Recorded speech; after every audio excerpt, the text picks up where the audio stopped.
33년 이제 사셨고, 그리고 그 마지막 3년 동안의 삶을 우리는 공생애 그렇게 이야기를 합니다.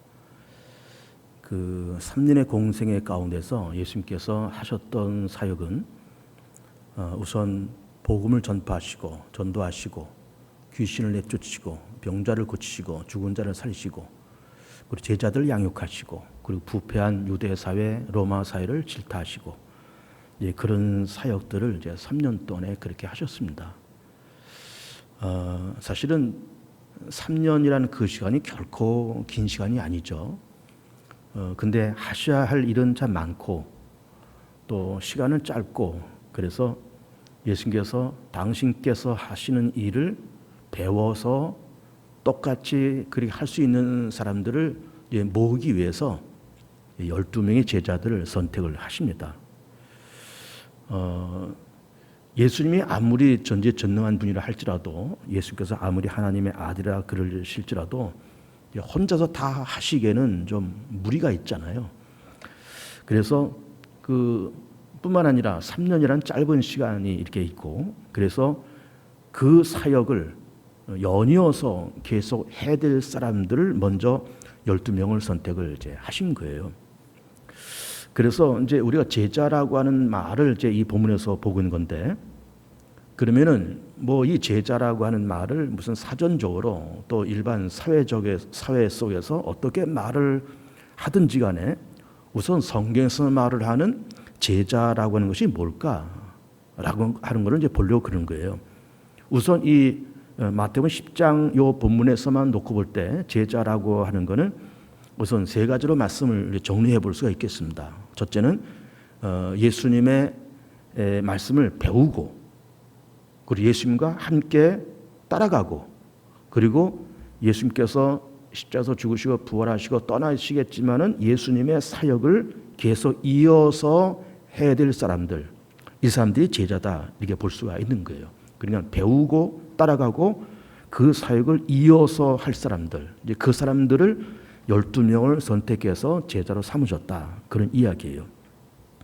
그러면서 이제 본문을 좀 먼저 보도록 하겠습니다. 1절을 보면 예수께서 그의 12제자를 부르사 더러운 귀신을 쫓아내며 모든 병과 모든 약한 것을 고치는 권능을 주시니라. 12사도의 이름은 이러하니 베드로라 하는 시몬을 비롯하여 그의 형제 안드레와 세베대 아들 야고보와 그의 형제 요한, 그 12제자를 얘기하실 때 늘 베드로라는 이름이 늘 먼저 나옵니다. 그래서 우리는 베드로가 이 12명의 제자 공동체 가운데 가장 선임자였다 이렇게 보는 것이고, 그래서 수제자다 그렇게 이야기를 하는 거예요. 그리고 베드로에게 다른 형제 안드레, 그리고 또 다른 형제 야고보와 요한, 이런 사람들이 있었다는 거죠. 그리고 3절에 빌립과 바돌로메, 도마와 세리 마테, 알페의 아들 야고보와 다데오, 가나인인 시몬 및 가룟 유다 곧 예수를 탄자라. 그러면서 5절에 예수께서 이 12를 보내시며 명하여 이르시되 이방인의 길로도 가지 말고 사마리아인의 고을에도 들어가지 말고. 이방인의 길로도 가지 말아라. 사마리아는 이제 북왕조를 얘기하는 거죠. 이제 그 이스라엘 나라가 주전 900년경에 남부로 분리되는 그런 역사가 있잖아요. 그래서 북왕조를 이제 이스라엘, 남왕조를 유다, 그리고 북왕조의 수도가 사마리아, 남왕조의 수도가 예루살렘이에요. 그래서 사마리아인의 골로 가지 말라, 그 말은 북왕조 쪽으로 가지 말라 그 말이에요. 이방인의 길로도 가지 말고. 이 말씀도 우리가 오해 없이 이 말씀을 이제 봐야 됩니다. 제가 이제 설교 시간에 성경을 이제 한 절 한 절 오늘 이렇게 보는 까닭은 그 말씀 속에 오해될 부분이 있을 것 같아서 그 말씀을 해설을 하고 설교를 하려고 그래요. 그는 왜 예수님께서 이방의 길로도 가지 말아라, 북왕조 사마리아인의 고로도 들어가지 말아라, 이런 말씀을 하셨는가 하면은, 우선은 그 예수님의 3년의 공생애가 이제 짧고, 또 예수님께서 그렇게 떠나시고 나서도 12명의 이 제자 공동체가 그 예루살렘, 남왕조 예루살렘만 감당하기에도 사실 굉장히 버거웠어요. 그러니까 일단은 물론 이방인을 버려라 그 말이 아니에요. 사마리아를 버려라 그 말이 아닙니다. 우선은 예루살렘과 남왕조를 복음화시킨 것이 우선이다, 이런 말씀을 하신 겁니다. 예를 들면 우리도 그렇잖아요. 우리가 저 땅끝까지 가서 복음 전하고 아프리카로 가서 남미로 들어가고 복음 전하고 그런 특별한 삶이 있는 사람들은 그렇게 해야 되겠지만은 사실은 뭐가 더 급할까요? 우리나라 민족 복음화 더 급해요. 그리고 저 강원도에 들어가고 제주에 들어가서 선교하고 다 좋지만 우리 서울 광명시 복음화가 더 급한 거예요. 그러니까는 우선은 우리가 사는 이 지역을 먼저 복음을 전하고 그 다음을 들어가자, 그렇게 말씀하시면서 이방인을 버려라, 사마리아를 버려라, 그 말이 아니라 그거는 나중에 하자, 그 말이에요. 나중에 하자. 6절에 오히려 이스라엘 집에 잃어버린 양으로 가라. 그렇잖아요. 우선은 여기가 중요하다, 그 말이에요. 그리고 7절에 가면서 전파하여 말하되 천국이 가까이 왔다 하고, 천국이 가까웠다고 하는 말이 이거 우리가 항상 두 가지로 해석을 해야 됩니다. 첫째는 우리 개개인의 마지막에 멀지 않았다. 개개인의 마지막은 뭘까요? 우리가 언젠가 세상을 떠날 거잖아요. 그럼 우리가 떠나서 하나님의 심판대 앞에 갈 그때가 멀지 않다, 그 말이에요. 그리고 세상의 종말도 멀지 않다, 그 말이에요. 근데 이것이 물론 이것을 그 시간이라고 하는 것은 물리적인 시간이 있고 상대적인 시간이 있는 거예요. 그럼 물리적인 시간은 예를 들어서 제가 이제 60을 조금 넘었지만은 저도 물론 얼마나 더 사는지 저는 장담 못 하겠습니다. 근데 예를 들어서 한 20년 더 산다 그러면은 그 20년이라고 하는 그 시간을 이렇게 놓고 보면서 물리적으로는 20년이지만 그러나 내가 영적으로 깊어지고 믿음이 깊어져 갈수록 또 하나님의 심판을 더 느껴갈수록 그 20년이라는 그 시간은 굉장히 짧게 느껴지는 거예요. 이거 얼마 안 남았네, 이렇게 생각되는 겁니다. 세상의 종말도 그래요. 예수께서 오실 날이 그 때와 장소를 우리는 알 수가 없지만 또 이 세상이 언젠가는 끝나겠지만은 그때가 예를 들어서 언젠지 우리가 모른단 말이에요. 모르지만은 믿음이 깊어지고 하나님의 심판과 하나님의 생각을 더듬어 갈수록 그때가 점점 가깝게 느껴지는 거예요. 가깝게. 그래서 그날이 가깝다고 하는 그 말은, 천국이 가깝다고 하는 그 말은 우리 개인이 세상을 떠날 때도 멀지 않았지만은 세상의 종말도 멀지 않다.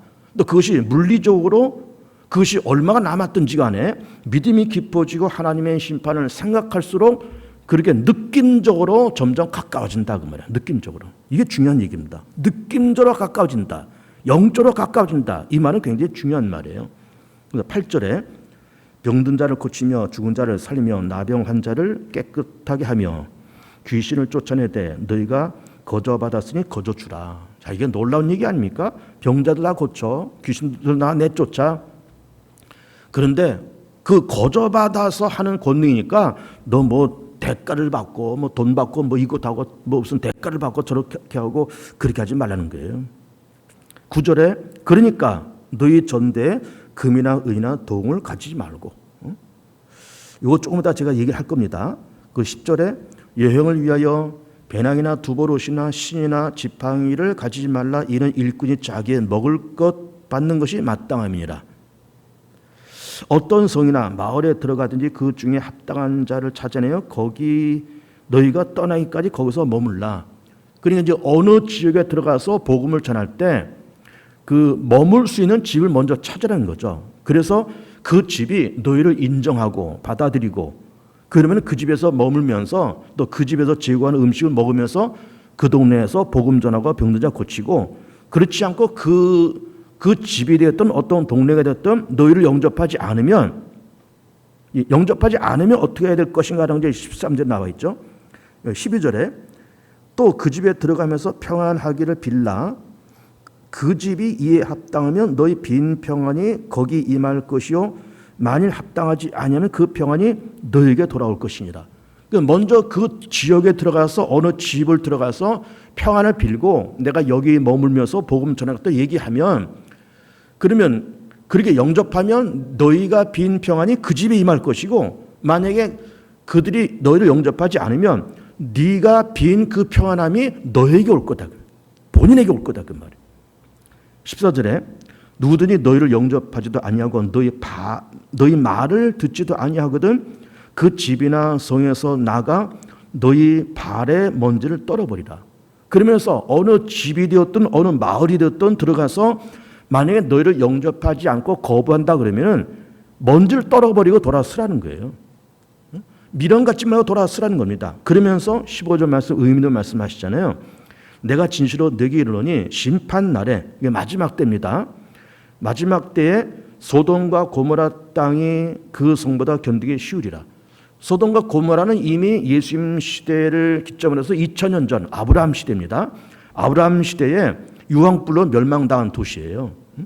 2000년 전을 예수님께서 얘기하시면서 너희를 영접하지 않는 그 집, 그 지역 너희 먼지를 떨어버리고 돌아서 마지막 심판 때에 모든 것을 하나님께서 다 무너뜨리고 너희를 영접하지 않는 그 지역을 무너뜨릴 텐데, 그리고 무너뜨릴 때 과거 2000년 전에 허물었던 소돔과 고모라 성이 차라리 영접하지 않는 그 성보다 견디기가 더 쉬울 거다, 그 말이에요.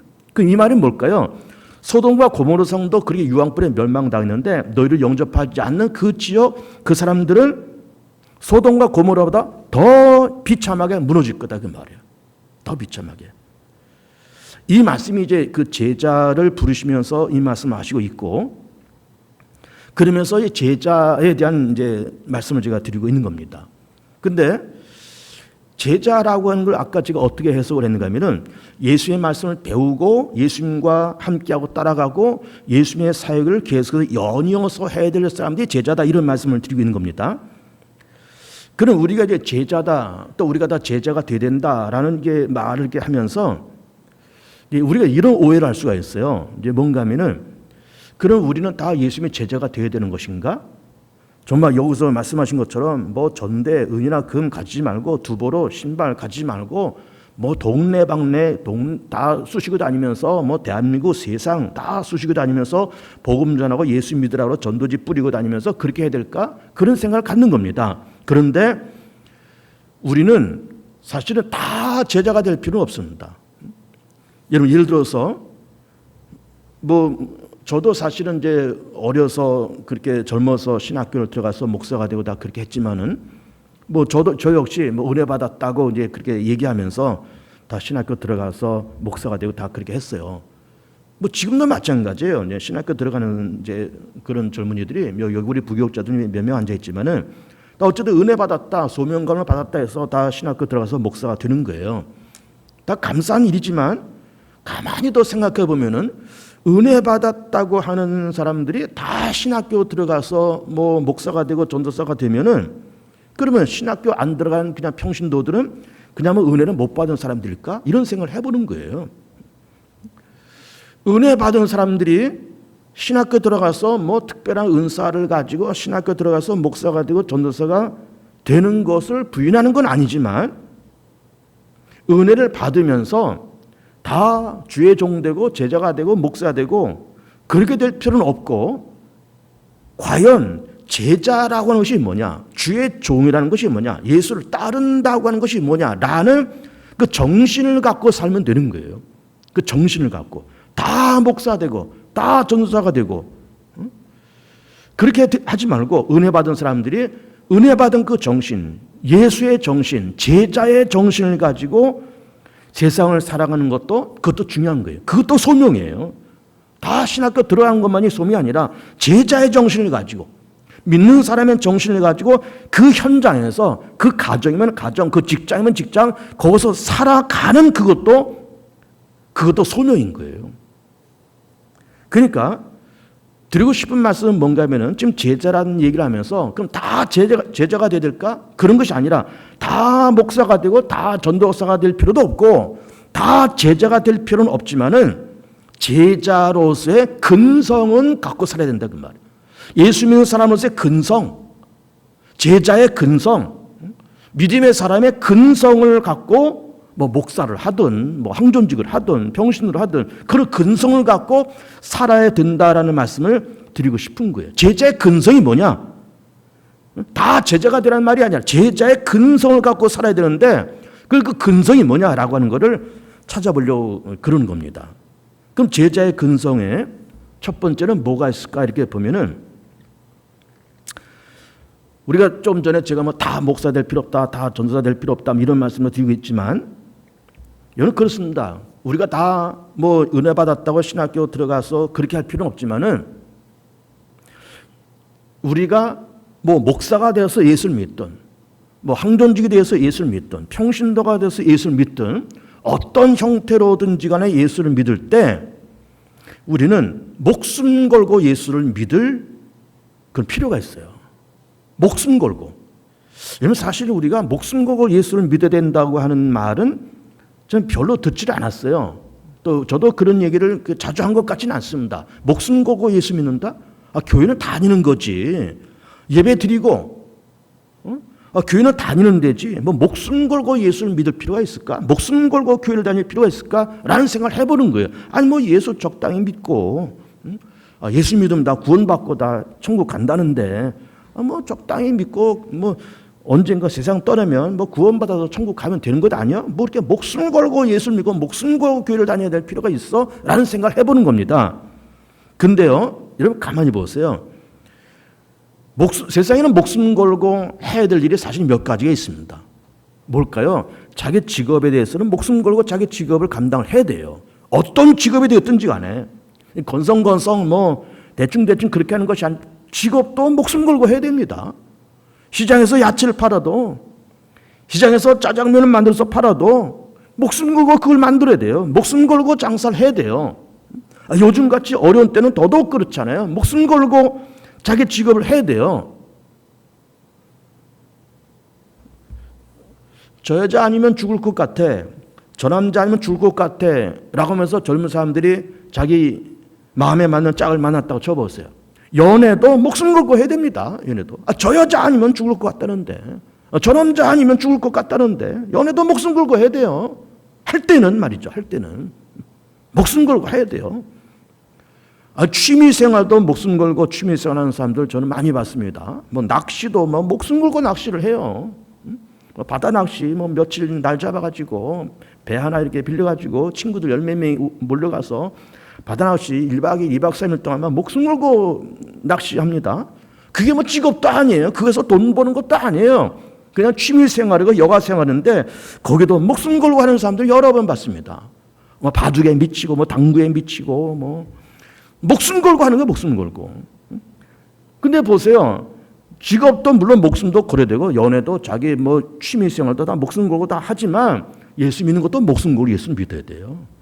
아니 자기 취미생활에도 목숨 걸고 취미생활 하는데 예수 믿는 거는 더더욱 목숨 걸어야 되지 않겠어요? 왜 그럴까요? 예수는 생명이고 예수는 진리잖아요. 믿으면 진리고 믿으면 생명이잖아요. 영원한 거잖아요. 아니 영원하지 않은 그런 취미생활에도 생명이 없고 진리가 아닌 취미생활에도 목숨 걸고들 다 하시는데 아니 생명이고 진리고 영원한 믿음과 예수 믿는 것에 목숨 걸고 한다고 하는 것은 지당한 말 아니겠습니까? 뭘 그렇게 예수 믿는 거 교회 다니는 거 목숨 걸고까지 해야 되냐라고 질문하시는지 모르지만 그럼 우리가 세상 나가서 자기 취미나 아까 얘기한 것처럼 무슨 뭐 취미생활, 여가생활 목숨 걸고 그렇게 하지만은 진리도 아닌데 영원한 것도 아닌데 목숨 걸고 다들 그래 합니다. 그러나 예수 믿는다고 하는 것은 진리요 생명이요 영원이에요. 그러니까 교회 다니는 것도 목숨 걸고 다녀야 돼요. 목숨 걸고. 나 예수를 안 믿으면 난 죽어. 나 오늘 예배 안 드리면 죽어. 나 내 삶을 감당하지 못하면 죽어. 나 예수 믿는 것이 내 삶에 가장 중요해. 예수 믿는 것이 내 삶의 중심이야. 가장 우선이야. 버릴 수 없어. 내가 다른 거는 다 뺏기고 다른 건 다 내가 잃어버릴지라도 예수 믿는 것만큼 내가 잃어버릴 수 없다고 하는 이 생각이 이게 제자의 근성입니다. 우리가 가방 들고 뭐 나가서 복음 전하고 뭐 땅끝까지 가서 복음 전하고 그러지는 못할 망정 예수 믿는 것에 나 목숨 걸고 예수 믿겠다는 그런 근성이 제자의 근성이 필요한 겁니다. 두 번째는 제자의 근성에 뭐가 있을까요? 사실은 요즘 이제 코로나 전국인데 뭐 여러분도 다 느끼시겠지만은 요즘은 참 뉴스 보는 것이 참 부담스럽습니다. 힘들고 부담스러워요. 뭐 24시간 내내 코로나 얘기만 하니까 아니 다른 뉴스도 많을 텐데 거의 90%는 코로나 얘기예요. 뭐 어디서 누가 몇 명이 확진됐다, 어디서 뭐가 터졌다.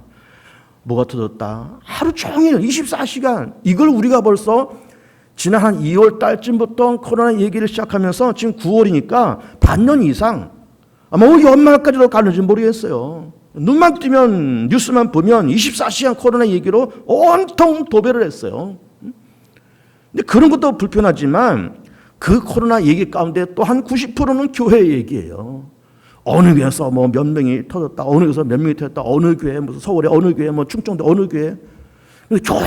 교회 하면서, 문자도 하루에 몇 번씩 옵니다. 뭐 예배, 대면 예배 삼가해라, 뭐 교회에서 교회 예배 삼가해라. 저는 또 목사니까 또 그렇게 오는지, 시청에서 뭐 다 목사 핸드폰 번호도 어떻게 알았는지 매 하루에 몇 번씩 와요. 대면 예배 금지해라, 뭐 식사 중지해라, 뭐 어떻게 해라. 그렇게 문자 오죠. 또 뉴스에서는 맨날 그러지요. 이게 너무 불편해요. 이참에 매스컴에서 아니 개신교를 잡으려고 마음을 먹었는지 그러지 않기를 바라지만 너무 지나치니까는 그렇게 생각하게 되더라고요, 정말. 너무 지나치니까. 근데 보세요. 어쨌든 정부에서 어제는 코로나를 빨리 잡기 위해서 뭐 2.5단계 해가지고 뭐 이렇게 하라 하면서 그 행동 지침을 다 하니까 뭐 교회도 국가가 있어야 교회죠. 국가에서 시책을 우리 따라가야 됩니다. 그리고 언젠가는 또 이것이 뭐 2.5에서 2단계로 1단계로 내려오면서 점점 줄어들겠죠. 그러면서 이제 뭐 대면 예배가 허락되고 현장 예배가 허락되면 우리도 이제 현장 예배 시작을 해야 됩니다. 그런데 목사의 양심과 제자의 근성으로서의 우리는 어떤 근성이 필요한가 하면은, 그래, 세상에서는 기독교를 무시하고 교회를 짓밟고 별일을 다 하고 해도 그래도 나는 내 교회를 지킨다. 대면 예배 시작만 해봐라. 현장 예배 시작만 해봐라. 내가 교회 가서 그 자리, 내가 늘 앉던 그 자리 나는 고수할래. 그러면서 코로나 이전보다 코로나가 지나고 나서 이제는 대면 예배, 현장 예배가 정상적으로 시작되면서 우리 대한민국의 모든 기독교인들이 그전보다 더 뜨겁게 교회로 몰려와야 됩니다. 이게 제자의 근성이에요. 세상에서는 이때다 싶어서 그냥 교회를 무시하고 짓밟고 별일을 다 하지만 그것이 의도성이 없다고 하는 걸 인정하고 싶지만 너무 불편해서 요즘 너무 불편해서 정말 코로나 다 끝나고 나서 교회가 확 하고 한국 교회가 일어서고 교회가 일어서면서 봐라, 코로나 끝나니까는 기독교는 더 뜨겁게 뭉쳤어, 더 뜨겁게 교회는 부흥됐어 라고 하는 거를 세상 속에 한번 보여주자 라고 하는 것이 이게 제자의 근성이에요. 이 제자의 근성이에요. 에이 뭐 이참에 주저앉자, 이참에 뭐 교회 다니는 거 그냥 번거롭고 불편했는데 이참에 쉬자 하면서 쉬는 사람은 그건 제자가 아니에요. 미안하지만 제자는 아닙니다. 정말 그 진실된 믿음이 있었느냐라고 하는 것도 한번 반문을 해볼 필요가 있어요. 여러분, 기독교는 고난 속에 태동됐고 고난 속에 지금까지 왔어요. 기독교가 편안할 때가 사실은 거의 없었습니다. 여러분, 예수님께서 십자가에서 죽으시고 부활하시고 나서 그 초대교회가 만들어지잖아요. 예루살렘 교회에 성령이 임하고 각종 방언이 터지고 제자들 나와서 막 예수 이름으로 병들을 고치고 심지어 죽은 자들이 나오고 그러면서 초대교회가 급성장을 했습니다. 그러니까 예수님 당시에 로마 시대 당시에 기독교라고 하는 이 종교는 그리 매력 있는 종교가 아니었어요. 유대교의 어떤 변종된 사이비, 유대계 변종된 사이비, 예수 그 사람 변종된 어떤 사이비 교주, 이 정도 생각한 겁니다. 기독교, 유대교의 어떤 변종된 사이비 내지는 이단까지 그렇게 취급했습니다. 매력 있는 종교가 아니에요. 그러니까 자꾸 핍박하는 거예요. 유대 정부에서도 핍박하고 로마 정부에서 핍박하고. 로마 황제를 그걸 신으로 인정하지 않으니까, 우상으로 인정하지 않으니까 하나의 인간이고, 오직 하나님은 유일하신 하나님이라고, 하나님 외에는 경배의 대상도 없고 하나님 외에는 다른 신이 존재하지 않는다는 유일신 사상을 갖고 있는 이 기독교를 로마 정부에서 좋아할 리가 없어요. 좋아할 리가 없습니다. 유대교에서는 이단시 취급하죠. 로마 정부에서는 이제 불순분자로 그렇게 취급하죠. 그런데 교회가 그렇게 핍박을 당하면서도 교회는 절대로 쭈그들지 않았어요. 밟아도 교회는 더 부흥되고 확산되고 그렇게 나갔습니다. 마치 가을의 들불처럼 그렇게 기독교가 퍼져나가는 거예요. 핍박하면 이게 줄어들어야 되는데, 핍박하면 기독교가 망해야 될 것 같은데 안 망해요. 더 살아나요. 더 불길처럼 그렇게 일어나요. 그러니까 계속해서 이 핍박이 한 300년 가까이 지속됩니다. 300년 가까이 지속되어도 기독교는 죽질 않아요. 교회가 망하질 않아요. 더 부흥돼요. 핍박할수록. 그러니까 당시에 콘스탄틴 왕이 이렇게 보니까, 물론 콘스탄틴 왕이 좋은 왕이에요. 믿음 있는 사람입니다.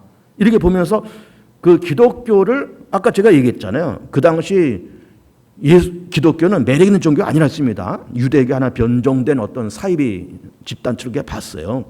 그러다가 밟아도 계속해서 성장도 일어나니까 콘스탄틴 왕이, 물론 본인도 믿음 있는 사람이고 그러지 말고 이참에 기독교를 뭐 이단시 뭐 그러지 말고 기독교를 정식 종교로 인정하자. 그것이 언젠가? 그것이 바로 313년이에요. 기독교 공인. 기독교가 공인된 해가 313년 콘스탄틴 왕에 의해서, 그것을 우리는 밀란 칙령이라고 합니다. 여러분 상식적으로 기억해 둬보세요. 313년 밀란 칙령. 기독교가 공인된 해입니다. 그리고 얼마 안 있어서 기독교를 로마 나라의 국교로 그렇게 받아들여요. 근데 보세요. 그렇게 313년이 될 때까지 수많은 왕들이 그리 있었지 않았겠습니까? 기독교를 계속 핍박했지 않았겠어요? 그래도 기독교는 번성합니다. 그러니까는 번성하니까 공인한 것도 공인한 거지만 안 되겠다. 기독교와 손을 잡지 않으면은 로마는 이게 설 수가 없겠다. 그러면서 로마 나라가 기독교와 손을 잡은 거예요. 하나의 파트너로 잡은 거예요. 인정해주고 공인하고 파트너로 잡아준 거예요. 그래서 로마는 로마대로 안정되게 들어가고 기독교는 공인되어서 그러면서 안정되게 그렇게 번영해 나갈 수 있었던 겁니다. 결국은 기독교의 승리죠. 로마 핍박하는 로마를 향한 기독교의 승리가 313년 밀란 칙령, 기독교가 공인된 그런 해예요. 300년 동안 핍박받았습니다. 그래도 문 닫지 않았어요. 300년 동안 핍박받았어요. 그래도 줄어들질 않아요. 지금 개신교가 엉망진창되어 있습니다. 지금 모 교회 담임 목사, 아무개 목사는 거의 목회가 끝날 정도가 됐고, 어느 모 교회는 공중 분해되기 일보 직전이에요.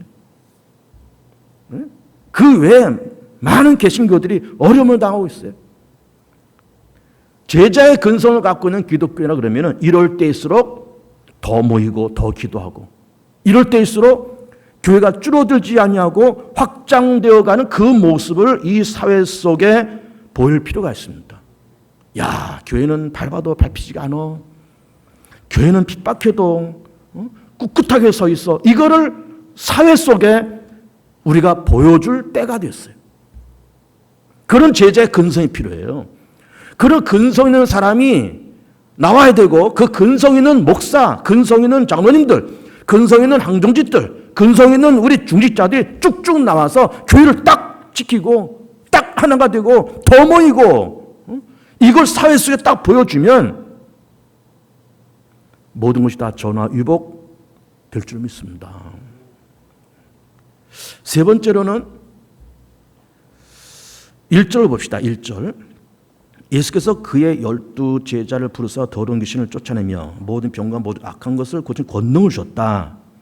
그리고 8절에도 병든 자를 고치며 죽은 자를 살리며 나병한 자를 깨끗하게 하며 귀신을 쫓아내되 내가 거저받았으니 거저주라. 그런 권능을 주었다는 거예요. 병든 자, 귀신 내쫓고, 심지어 죽은 자도 살리는 그런 권능을 주었다. 권능. 근데 물론 그런 권능을 예수님께서 주셔서 감사하고 그런 권능으로 많은 어떤 은사, 신의 은사를 발휘해서 병 고친 사람들을 고칠 수 있습니다. 물론. 그런데 그런 권능을 가지고 남을 고치는 것보다 우리 자신을 스스로 고쳐 나가야 돼요. 우리 자신을. 왜 그럴까요? 여기 이제 자꾸 반복되는 말이 뭘까요? 1절에도 귀신. 그리고 8절에도 귀신. 귀신 내쫓아라, 귀신 내쫓아라. 이 말씀을 자꾸 하고 계세요. 사실 이 귀신한 말이 그렇게 잘 듣기 썩 좋은 말이 아니에요. 그냥 불쾌합니다. 귀신. 아유, 거룩한 성경에서 귀신 그러고, 강단에서 귀신 그러고. 자, 이게 부담스러운 말이에요. 그런데 어쨌든 말씀이 기록되어 있으니까는 어쩔 수 없잖아요. 귀신 내쫓으라는 거예요. 그걸 권능을 주었다는 거예요. 그 권능을 받아서 귀신 내쫓고 남의 병 고칠 수 있겠지만, 먼저 내 병 내가 고치고, 내 병 내가 고치고, 내 안에 꿈틀거리는 귀신의 세력을 내가 물리치고, 먼저 그거부터 해야 됩니다, 여러분. 여러분, 제 얘기를 잘 들어보세요. 내 병 내가 고치고, 내 안에서 꿈틀거리는 귀신을 내가 내쫓고.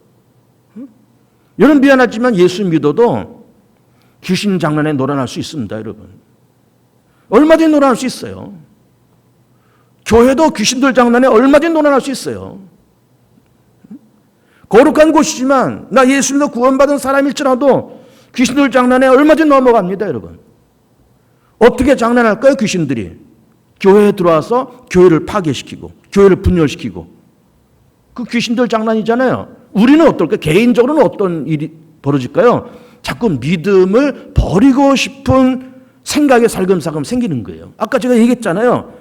요즘 대면 예배 안 하고 영상 예배 하고 이렇게 하니까 또 다 모든 거 다 어수선하니까 이참에 쉬자. 이거 누구의 생각일까요? 이거 마귀의 생각 아니에요. 너 이참에 좀 쉬어. 이참에 그냥 주저앉아. 이참에 그냥 가난한 꾀는 돼. 그러면서 귀신들이 우리의 마음을 살금살금 이렇게 장난치면서 믿음을 떨어뜨리는 일이 생긴다 그 말이에요. 떨어진 것도 떨어진 건 믿음을 버리고 싶은 생각이 생기는 거예요. 이참에 그냥 교회 접어? 이참에 그냥 믿음, 믿어야 뭐해? 믿어도 별것도 없더라. 그런 넋두리를 하면서 믿음이 약해지는 것도 약해지는 거지만 믿음을 버리고 싶은 생각이 살금살금 드는 거예요. 귀신의 장난입니다, 여러분. 100% 귀신들의 장난이에요. 그리고 또 한 가지가 있습니다. 막 살고 싶은 그런 욕심이 생기는 거예요. 이것도 안 되고 저것도 안 되고. 그러면서 이제 좀 막 살아볼까? 그런 유혹이 있어요. 가지고 인생 뭐 있어? 믿어봐야 뭐 있어? 나도 한번 막 살아볼까? 나도 한번 망가져볼까? 한번 될 대로 되봐 한번 나도 한번 막 살아볼까? 라는 그런 유혹이 찾아와요. 그 귀신들의 장난이에요. 그러니까 내가 권능받아서 남의 병 고치고 남의 귀신 내쫓는 일도 물론 해야 되지만 우리가 믿는 믿음을 가지고 믿음을 버리고 싶은 그 미혹, 막 살고 싶은 미혹을 받을 때 귀신들의 장난이로구나. 나세 시면하니 내게서 빠져나갈 지어다. 믿음을 소멸시키고 내 믿음을 뺏어가고 내 믿음을 침체시키려는 악하더러운 수막이 나세 시면을 저주가 떠나갈 지어다. 막 살고 싶다는 생각을 갖고 망가지고 싶다는 생각을 갖게 하는 악한 막이 나세 시면을 저주가 내 안에서 빠져나갈 지어다 하면서 내 안에서 꿈틀거리는 그 귀신들의 장난을 내쫓아야 돼요. 그 권능이 필요하고 예수를 믿고 신앙의 양심이 있으면은 그런 생각은 우리가 얼마든지 할 수가 있습니다. 이게 믿음이 떨어지려고 그러네. 믿음을 버리고 싶은 생각이 드네. 이 귀신들의 장난 아니야? 내가 망가지고 싶은 생각이 살금살금 드네. 이 귀신들의 장난 아니야? 예수 명에 떠나갈지어다. 그런 근성이 이게 제자의 근성인 거예요. 제자의 근성. 제자가 되는 것도 물론 좋지만 물론 제자가 돼야 될 사람들은 또 돼야 됩니다. 그러나 다 제자가 될 필요는 없지만 제자의 근성은 필요하다. 제자의 근성. 마지막 네 번째로 제자의 근성이 뭘까? 오늘 말씀 보면 이렇게 기록되어 있습니다. 여러분 거기 아까 우리가 뭘 봤는가 하면은 9절 보세요. 9절. 너희 전대는 그 돈주머니 얘기예요. 돈주머니. 가방이죠. 너희 전대에 금이나 은이나 동을 가지지 말고 여행을 위하여 배낭이나 두보롯이나 신이나 지팡이를 가지지 말라. 이는 일꾼이 자기 먹을 것 받는 것이 마땅함이니라. 응? 응? 소에게 망을 씌우지 말라 그랬고요. 그리고 너 제자들 금이나 은 이게 뭘까요? 돈 준비할 필요 없어 그 말 아니에요? 먹을 것 준비하고 돈 준비하고 옷 준비할 필요 없다 그 말 아니에요? 그냥 가라요. 그냥 가면 어쨌든 살 대책이 있을 거다 그 말이에요. 근데 사실 이 말씀을 액면 그대로 문자 그대로 받지 마시고 그래 그냥 뭐 제자의 근성 갖고 살면서 무슨 뭐 돈 저축할 것도 없고 재테크 할 것도 없고 무슨 뭐 통장 하나도 가질 것도 없고 다 그냥 그렇게 뭐 나 이렇게 살라 그러니까 뭐 금이나 은도도 필요 없다 그러니까 그 말이 아니에요 여러분. 이 다음 주에는 제가 그 다음을 얘기하려고 그래요. 뱀같이 지럽고 비둘같이 순결한 말씀을 하려고 그래요. 그러니까 이게 무지해가지고 이거 뭐 세상 살면서 금도 필요 없고 은도 필요 없고 돈도 필요 없고 뭐 통장도 필요 없고 재테크도 필요 없고 다 필요 없구나. 다 버려라 그 말이 아니에요. 이 말씀 뒤에 숨어있는 그 뜻을 알아야 됩니다. 그 말이 뭘까요? 너 제자의 근성을 갖고 살면 내가 너 먹고 입고 하는 걸 나 다 책임질게. 그 말씀인 겁니다. 너 제자의 근성 갖고 한번 살아봐. 너 입는 것, 먹을 것 내가 다 책임질게. 내가 책임질게. 그 말씀이에요. 우리 가끔 그런 말 듣습니다. 혹은 불신자들에게 예수 믿으면 돈이 나오냐 떡이 나오냐. 그럴 때 우리가 뭐라고 대답해야 됩니까? 글쎄 그러지 마시고요. 예수 믿으면 돈도 나와. 예수 믿으면 떡도 나와. 우리 그렇게 말해야 됩니다. 우리 지난주 구역장 교인가 뭐 그런 얘기도 아마 제가 했어요. 너 하나님 만났어? 너 예수 만났어? 예수님 봤어? 하나님 봤어? 이거 우리 불신자들에게 종종 듣는 질문이잖아요. 너 하나님 봤어? 그러잖아요. 물론 하나님께서 회자는 그림자 없는 분이기 때문에 하나님을 형상적으로 본다고 하는 것은 불가능합니다. 그러나 마음으로 영으로 느낌으로는 얼마든지 만나요. 매일 만나요. 지금도 만나요. 너 하나님 만났어? 그러면은 누군가가 불신자가 너 하나님 만나봤어? 그러면은 뭐라고 대답해야 될까? 만났어. 매일 본다, 매일. 무시로 본다. 하루에도 12번도 더 본다. 예수 믿으면 밥이 나와, 떡이 나오냐? 야, 밥도 나와, 떡도 나와. 뭔 소리야? 다 나와. 너 믿어봐, 다 나온다. 그렇게 말할 줄 알아야 됩니다. 또 말할 줄 알아야 되고, 그런 경험이 또한 필요하고, 그런 체험도 필요하고, 야, 예수 믿으면 진짜 돈도 나고 떡도 나와. 나 하나님 매일 만난다. 그러라는 겁니다, 이 본문의 말씀은. 여러분 그렇게 말할 용기가 있습니까? 예수 믿으면 밥도 나온다 떡도 나온다. 뭔 소리냐? 다 나온다. 너 하나님 만나서 만났지. 하루에 12번도 만난다. 뭔 소리냐? 그렇게 말할 수 있는 사람이 이게 제자의 근성이라는 거예요. 근데 그게 헛소리일까요? 아니잖아요. 현실이잖아요. 하나님께서 당신을 믿고 따라가는 그런 사람들을 제자의 근성을 갖고 따라가는 그런 사람들을 그런 사람들을 굶기고 병들고 망하게 만들고 그렇게 하겠습니까? 그렇게 하시겠냐고요.